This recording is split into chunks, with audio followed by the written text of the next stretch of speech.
Right, terms of reference for the Select Committee is the first item on the agenda. The suggestion that has come forward is that we restrict ourselves to the two asks of the petition, that is that we call on the communications regulator and MLAs to abolish the VSAT licence fee for using Starlink entirely. If a complete abolition is not feasible, we urge you to reduce the fee to a reasonable and proportionate level not exceeding £180 per year. And the next request from the petition was we also call on the communications regulator to grant regulatory approval for Starlink to offer domestic tariffs in the Falkland Islands. This would prevent residents from being forced to rely on the more expensive global roaming tariffs, making fast and reliable internet access more affordable for everyone. That's the initial proposal. Anyone have anything to say on that being the terms of reference for the committee? No, I just think we probably are sensible to restrict ourselves to those two questions that is raised in the petition. Yeah. Yeah. Right. Okay. Everybody's Chair, just to note that obviously with when it gets on to inviting evidence to that first point, it would be interesting to know why not exceeding £180 a year was chosen. That is. I think there is a suggestion to request information on that. Right. Consider that is accepted as those being the terms of reference for the Select Committee moving forward. So, second is consideration of letters to relevant stakeholders. There have been 3 drafts, I think. I think everybody's had a copy of them. The first one is to the communications regulator saying, could you please give the Select Committee an update on the need for Starlink to obtain regulatory approval for Starlink to provide domestic tariffs in the Falklands. Is everybody happy with the wording of that letter? Yeah. Yeah, certainly.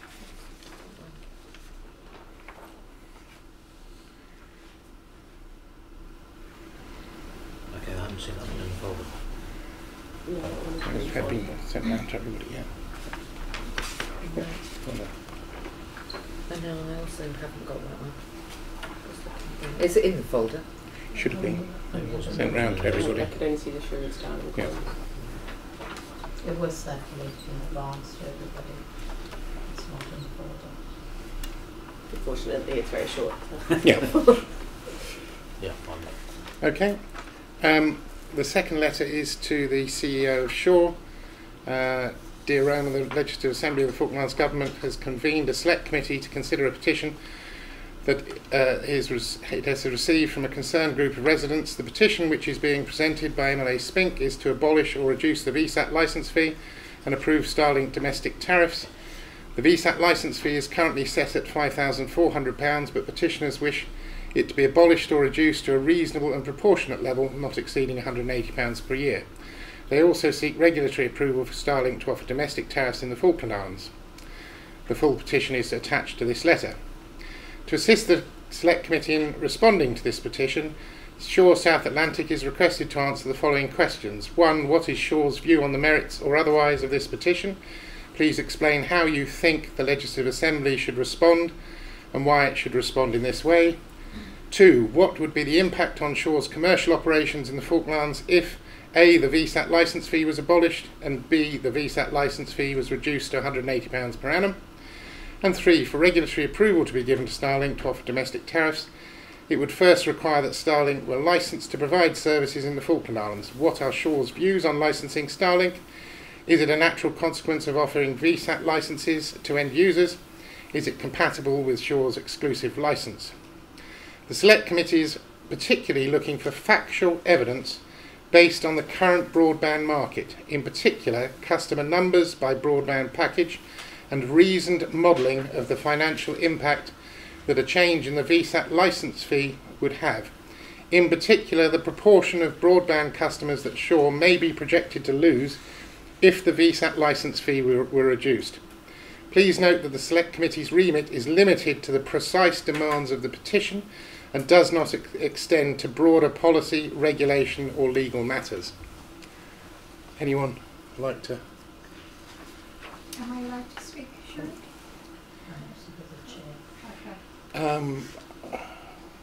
Is it normal, or is this just from the...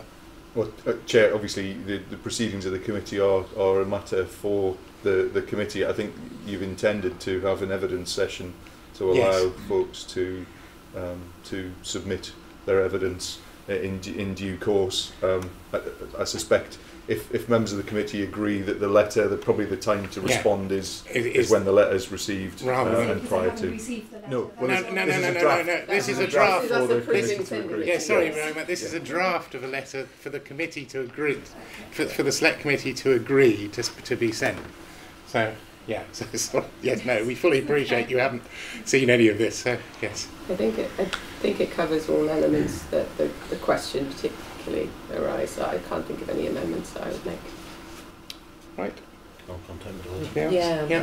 I think the only thing I would say there's quite a lot that is wrapped up in that one paragraph. There. Yeah, it is. There's the detail is important. Absolutely, yes. And so while it can look fairly general, I think there's going to be a lot of really detailed and specific information that we're going to want to draw out in that. And I'd like to thank David Rogerson, our independent advisor, for putting that together. So, Chair, I suppose the only other point which is possibly best addressed by the next agenda item is then how the evidence can be given, and yes, that's the next. Yeah, that's the last. Okay, thanks. Thank you very much. Okay, so we'll get that letter sorted to be sent. And the second letter is to the person in charge of regulatory affairs for Starlink. The Legislative Assembly of the Falkland Islands Government has convened a select committee to consider a petition that is received from a concerned group of residents. The petition is to abolish or reduce the VSAT licence fee and approve Starlink domestic tariffs. The VSAT licence fee is currently set at £5,400, but petitioners wish it to be abolished or reduced to a reasonable and proportionate level not exceeding £180 per year. The full petition is attached to this letter.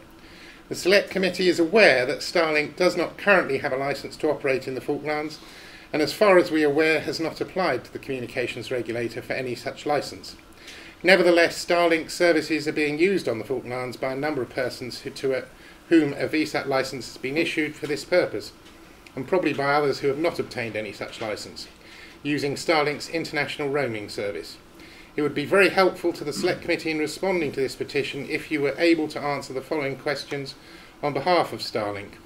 1. Under what circumstances would Starlink consider applying for a service provider licence in the Falklands? 2. What would be the impact, if any, on Starlink's decision, i.e. whether or not to apply for a service provider licence in the Falklands if A. the VSAT licence fee was abolished, and B. the VSAT licence fee was reduced to £180 per annum?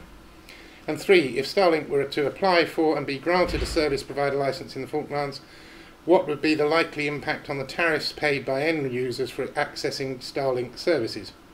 We understand that this is a purely hypothetical question as no domestic tariff yet exists in the Falklands, but we would appreciate any relevant comparisons between domestic tariffs and international roaming tariffs from other jurisdictions.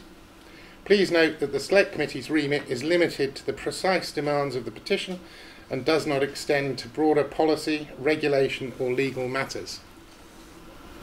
Chair, I will admit, this letter for me was a little bit more, not necessarily, I can't think of the right word to describe it, but a little bit more confusing, I suppose is probably the best way to say it. Because are we inviting Starlink to comment on what are our current telecoms arrangements? It just seems a little bit unusual when the direct question to them is more about a request for a service provider licence.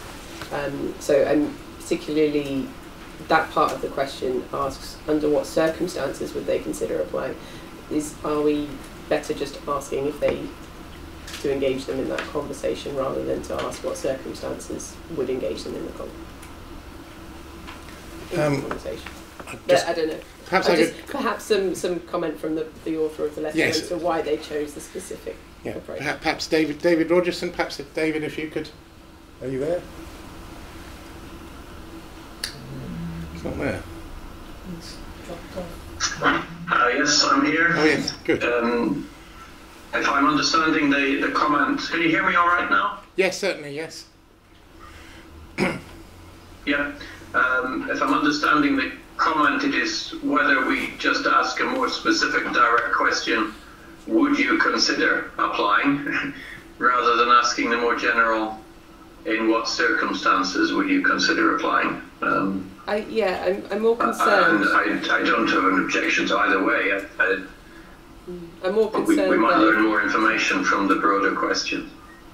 I suppose I'm a bit more concerned that do we want to bring Starlink into complex matters which are for us to consider, to ask them to offer a view on them. I suppose would that in some way be dissuading to them to engage in the Falkland Islands more generally, but I don't know. It seems quite a burdensome letter for a simple request. What's your feeling, David? Well, I guess it could be simplified, but what we really want to know is, have they any intention of applying for a license? And specifically for this request about the fee for the VSAT license, would that impact their decision? Yeah. Because that's what the committee's being asked to look at, is this fee specifically. Mark, and then Simon, do you want? I think one of the things is worth bearing in mind. You said earlier, Chairman, that you wish to focus on the terms of the condition, of the petition. The petition, it firstly does deal with the issue of whether or not Starlink should or could or wants to apply for a regulatory approval here, and could that be granted. That's part of the issue to consider. The other part of the issue, the petition assumes that Starlink would offer a different tariff to users here if it had such approval, and I think it's worth teasing out from them, which I think the letter does, on what terms would they offer services to people resident here if in fact they did obtain regulatory approval, because I think again that is part of what is assumed by the petition, that actually we have no idea yet on what basis they would offer services directly here. And so I think it's perfectly within the remit of the petition and of the committee to consider and ask them, on that particular topic as well. But I think, as David said, I think it is useful to try and tease out what their views would be on the overall issue in terms of the VSAT license. They're obviously aware of the fact that VSAT licensing, that there is a regime in place here currently. And I'm sort of fairly agnostic on whether or not we leave out under what circumstances and just say would Starlink consider it. I think that's fine by me, just to say would rather than under what circumstances. Well, perhaps can we deal with both and say would or are Starlink considering applying for a service provider license, and if not, under what circumstances would they consider it? Because I think it would be quite interesting to know if there is something that is putting them off or acting in any way as a barrier to their application, then to draw that out too. But then it would specifically then ask, are they already considering? Because we know that there is engagement, so that decision may already be. Gavin? No, I think the amendment as suggested by MLA Leona seems eminently sensible to me. But I think we do need to figure out, or give them an opportunity to express themselves if there is anything that they find off-putting. So perhaps if the committee could agree to allow the chairman to amend the draft letter that you've been provided with in light of the comments that have been made by members, and then it will be for the chairman to finalise the actual terms of the letting, rather than trying to wordsmith it here. Definitely. I think obviously your intent is clear enough, and if you're as a committee happy to let the chairman finalise it, that would seem a sensible way to proceed. Mark? Yeah, I think I mean when I read it for the first time, my concerns were that they are a huge company offering a lot of services to a lot of people, and the more questions we ask them, perhaps the less likely they are to answer. Whether it's worth worth their while. But I think if we can get answers to the questions we're asking, then that would be really helpful to this process. So I think on balance, I would agree with going with the full suite of questions and with the slight alteration to that one. Yeah, recommend. Okay. Okay, so everyone's happy with that? Yeah. Ask a question, or is this a closed? Do we want to open up to ask questions? I think ultimately that's a matter for yourselves. You'd certainly not contemplated doing so at this. We hadn't. No, I mean, I think that's obviously to come after. There will be full opportunity for anyone who wishes to submit evidence to make representations on all of the issues that this sort of encompasses. Yeah, that's good. Okay. Right.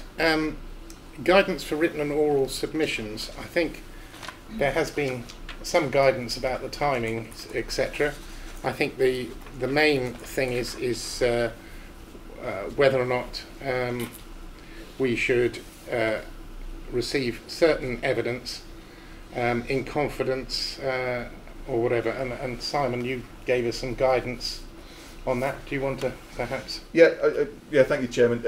I suppose the Legislative Assembly generally follows the sort of procedures in the House of Commons in where there isn't any specific provision within our own sort of standing orders, and I think the provisions of the standing orders of the House of Commons do make provision for people to provide evidence in confidence to a select committee. So in other words, a select committee can sit without press and public present whilst hearing evidence if it wishes to do so, and also then deals with publication of that evidence. Obviously the general position is that evidence that's provided to select committees is published when the report of the select committee to the House is published, but it is possible for certain provisions, certain evidence to be redacted from publication where that's appropriate. And the examples that are given there include commercially confidential information.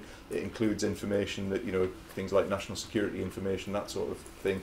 There are a whole range of reasons why the committee might agree to accept evidence in confidence.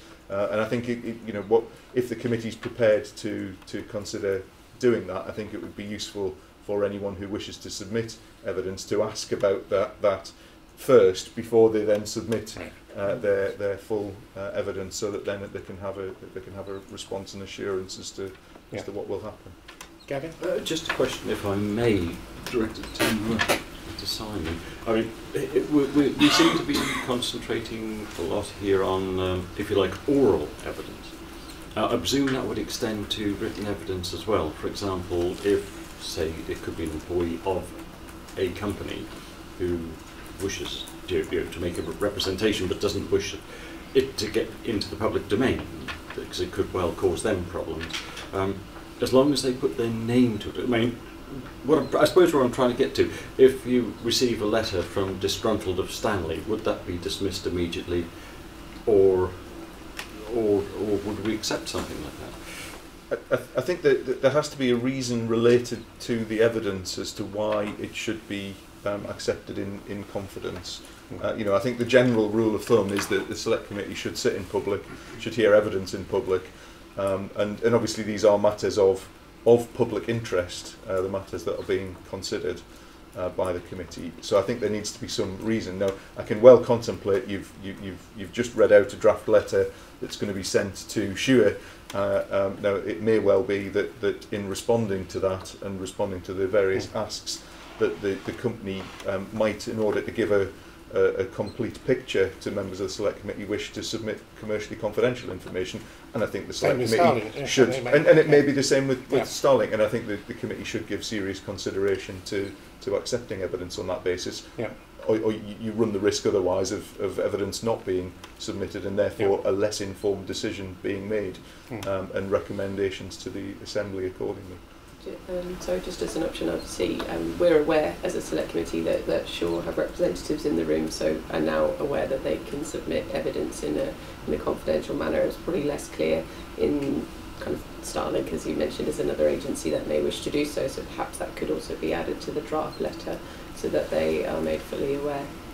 I think I think we need to adopt some rules and how it works as well. I think how actually practically someone says who is going to be the judge of whether or not that information is.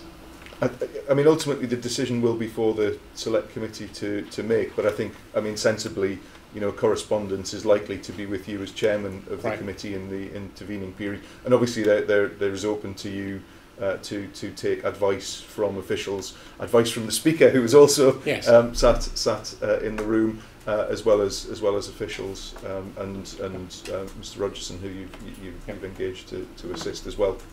Yeah, Mark, Leona, and then Kes. Yeah. Sorry, I meant to take a little bit of time, but hopefully not too much.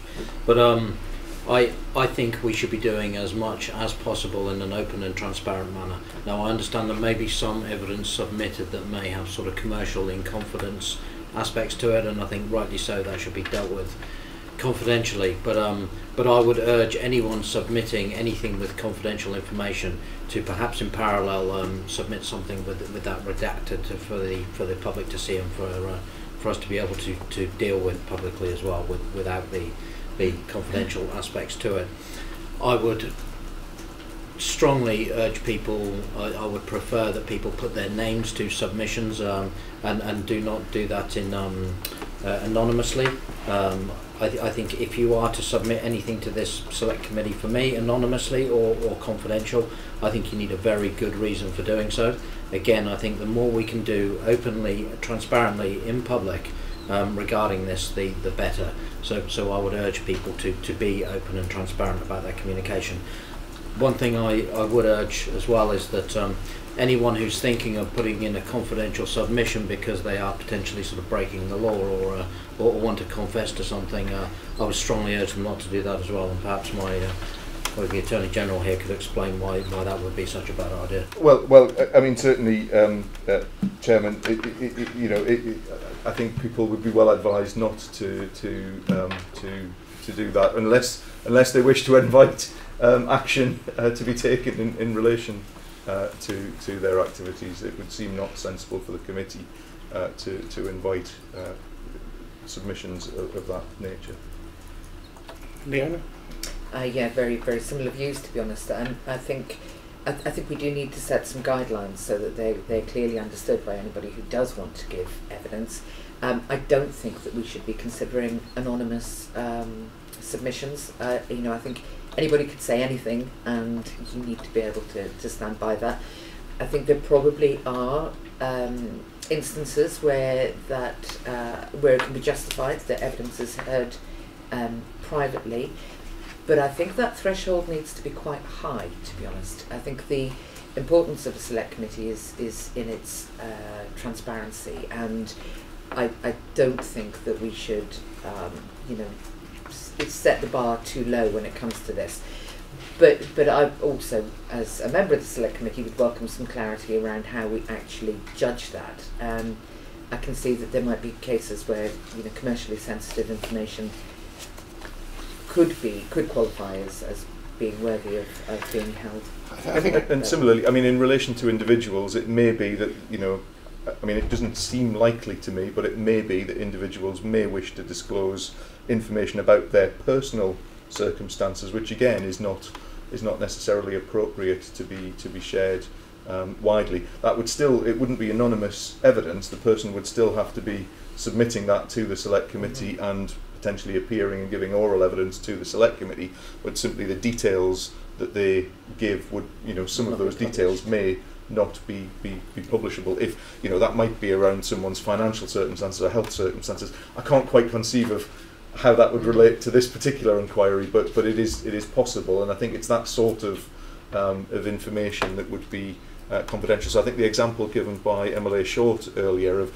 if someone wishes to sort of make representations sort of on behalf of their employer but not officially on behalf of their employer, I don't really think that is entirely appropriate. I think if companies wish to make representations, then the companies need to make those representations.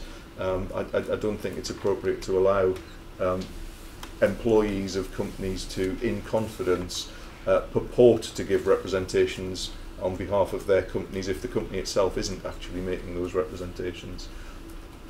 Tessin. Thank you. Obviously, I hope all of this information will be available in those portals which were identified by the chair earlier in this session. But the other point, which certainly was I'd first like to agree with the points that were made around transparency and making as much available for public consumption as possible. I do support that, but also to be sure that we're sending out an indication that while we are looking to gather evidence from every aspect of this community, and certainly everybody who is involved in the petition or in the businesses relating to the petition, we also would be very keen to encourage people from different demographic groups to come forward, or Yes. so particularly thinking about to people to comment on services in camp, maybe from younger groups, from businesses, to have a good spread of evidence that we can use in the select committee to be able to make the best decision around this petition for the country. So just to put that on the record there will be obviously some limitations around the amount of oral evidence that we can receive, and we discussed that as an assembly just through a matter of time, and we'll try and prioritise it to be sure that there's a good demographic spread represented through those submissions. But we do encourage absolutely everybody to make written submissions, and that's everyone in the country, please. Good. Mark. Yeah, just on the terminology, perhaps for those out there listening, and for those present, when we talk about giving evidence, this is a formal select committee, and we have to use that sort of formal language. Essentially, for those who are unsure exactly what we mean, it's making representation to the committee. So providing some information for us to consider. So if people have a view and want to submit that to the select committee, that's what we're talking about. We're not talking about a formal court of law or anything that you have to physically sort of sign to and will be judged on. It's we will consider the evidence accordingly. But I think the accessibility of the language is perhaps an issue sometimes in select committees and how we use it. So in relation to these two questions specifically as well, just to help guide people. So we're basing the ability to have evidence submitted in confidence on from Erskine, isn't it? I think Erskine May. Erskine May sets out the parliamentary practice for which Parliament says, at Westminster. where a witness considers that the publication of oral evidence or part of it, given in private or written evidence or part of it, submitted in confidence, would be prejudicial to the public interest, for example on grounds of national security, or cause unwarranted distress to an individual, or would disclose matters of commercial confidentiality, or would be undesirable on similar grounds, a request may be made that the evidence in question should not be published. The committee may then, at its discretion, refrain from reporting that evidence to the House, or may report such summary of the evidence as appears necessary in order to present the grounds of its conclusion to the House. If for these reasons only part of the evidence given to the committee is reported to the House, the committee will indicate in the evidence as published the places in the text where the unreported material has been omitted. Once evidence has been reported and published, it cannot subsequently be altered or any content removed. Yeah, so we're all happy to adopt that as a procedure. Yeah. Okay. Right. Anything else? Anyone? No, I was just thinking whether John had a view. No, nothing from John. Are we still discussing the evidence as opposed to just the confidentiality bit? Guidance for written and oral submissions, yes. Yeah, so before we move on from that, can I just say, I think we need to be sort of clear how we're going to do this. I think one of the priorities almost is to move this along reasonably quickly, not to unduly extend it. So I think that, there might well be a very large number of people who would wish to give evidence. Are we going to give some guidance or some encouragement perhaps into how that is done? Because I think we could have a parade of a lot of people coming through essentially saying very similar things, which would prolong the process, well, has the potential to prolong it. I can't help but think that there might be some benefit in encouraging people who are like-minded, perhaps, to get together and nominate an individual to come and give a collective view, because I think that would, they could all put their names to it, they could all be, part of that, but rather than having 50, 100 people coming through saying what was largely the same thing. I agree. Yeah, and whether that's through organisations or however, I think it might just be helpful to indicate that.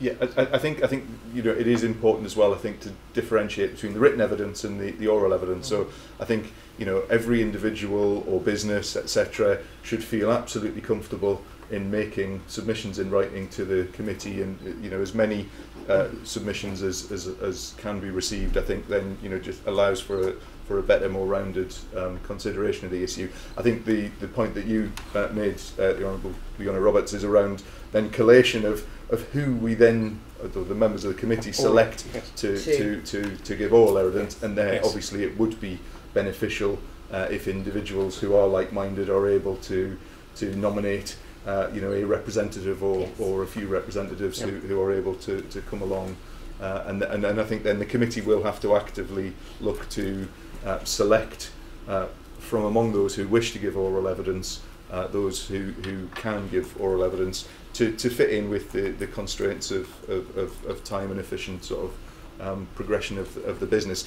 And I think that could include reflecting, as the Honourable Teslin Barkman said earlier, making sure that those representations cover a range of different interests in the matter. So you've already particularly indicated you wish to write to SURE. SURE may well wish to come along and give evidence. It would be sensible to hear from them.